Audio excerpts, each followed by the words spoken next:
প্রিয় দর্শক, আসসালামু আলাইকুম। এগ্রিকালচার মেহেদি হাসান পেজের পক্ষ থেকে আমি মেহেদি হাসান স্বয়ং আজকে নিজে আপনাদের মাঝে সকাল সকাল হাজির আছি।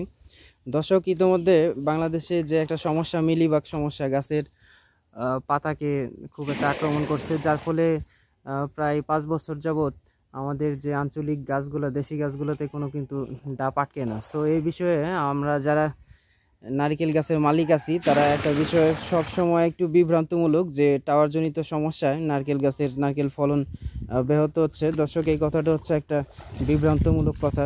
সো নারকেল গাছের কিছু করণীয় আছে, যেটা বর্ষার আগে এবং বর্ষার পরে করতে হয়, সেই বিষয়টা আমরা করি না।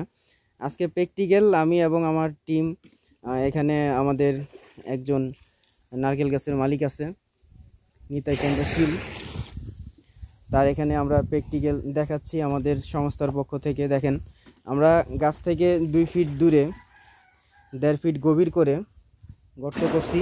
গর্ত করার পরে আমরা কি করছি, এখানে কিছু মিশ্রিত সার আছে, সেই সারগুলো আমরা এখানে মিক্সড করছি, অনেকটা রাজমিস্ত্রির যেভাবে সিমেন্টটা গুলায়। তো দর্শক, এখানে 2টা গাছ আছে, 2টা গাছের জন্য আমরা 1 কেজি 1 কেজি 2 কেজি ডিএপি দিছি, আপনার 2 কেজি পটাশ দিছি, বোরন দিছি 200 গ্রাম, এছাড়াও জিপসাম দিছি আপনার 1.5 কেজি, এছাড়া আরও ম্যাগনেসিয়াম দিছি 1 কেজি। তো এগুলো মিক্সার করে আমরা অপেক্ষায় আছি। আমরা এই সারগুলো এখন এই পানিতে দিয়ে দিব। দর্শক, আপনারা আরেকটা বিষয় সব সময় ভুল করেন, যে আপনারা এই যে বর্ষার পরে গর্ত করার পরে ওই সারগুলা করেন কি, আপনারা এখানে ছেড়ে দেন। তো দর্শক, একটা বিষয় সব সময় মনে রাখবেন, সারগুলো যদি আপনারা পানি ছাড়া দেন তাহলে এটা 6 মাসেও কাজ করবে না। একটা বিষয় সবচেয়ে বেশি মূল্যবান বা মনে রাখবেন আপনারা, যেটা নারকেল গাছের বিষয়ে করণীয়, সেটা হচ্ছে গর্ত করার পর পানি দিবেন এবং দ্রুত ওই সারগুলো এখানে মিক্সার করবেন।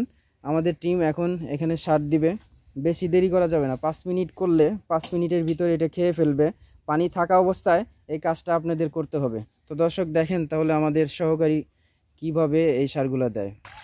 দেখেন, এইভাবে আস্তে আস্তে দিবেন, এতে যে আমাদের এখানে পরিমাণ মতো যে রাসায়নিক সারগুলো আছে গলে যাবে, এবং এই স্তরের নারকেল গাছের যে স্তরের শিকড়গুলো আছে, আমি হাত দিয়ে দেখাচ্ছি, এগুলা এই পানির সাথে এই রসটা টেনে নেবে এবং গাছটা দ্রুত 1 মাসের ভিতরে ফলন দিবে ইনশাল্লাহ।